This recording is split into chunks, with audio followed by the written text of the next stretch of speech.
સમાચાર દિલ્હીથી કે જ્યાં એરપોર્ટ પર મુસાફરોએ હોબાળો મચાવ્યો છે। ઇન્ડિગોની ફ્લાઇટ જ શરૂ ન થતા હોબાળો મચાવવામાં આવ્યો છે।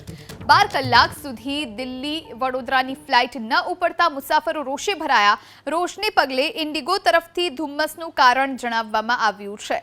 બાદમાં વધુ હોબાળો થતા પાયલટ જ ન હોવાનું કબૂલ્યું છે। 12 કલાકથી મુસાફરો દિલ્હી એરપોર્ટ પર ફસાયેલા છે તો 12 કલાક વીતી ગયા, ફ્લાઇટ ઉપડી નથી, જેના કારણે આજે તમામ મુસાફરો છે જેઓ વડોદરા આવવા ઈચ્છતા હતા તેમને 12 કલાકની રાહ જોવી પડી રહી છે। પહેલા ધુમ્મસનું કારણ બતાવવામાં આવ્યું અને ત્યારબાદ સ્વીકાર કરવામાં આવ્યો છે કે ફ્લાઇટમાં પાયલટ જ નથી। મોટી બેદરકારી ઇન્ડિગો ફ્લાઇટ્સની જે સામે આવી છે, જેના કારણે લોકો પરેશાન થયા છે, પ્રવાસીઓ પરેશાન થયા છે અને હોબાળો મચાવ્યો છે। રોષને પગલે ઇન્ડિગો તરફથી પહેલા ધુમ્મસનું કારણ કહેવામાં આવ્યું અને ત્યારબાદ પાયલટ ન હોવાનું કબૂલ્યું।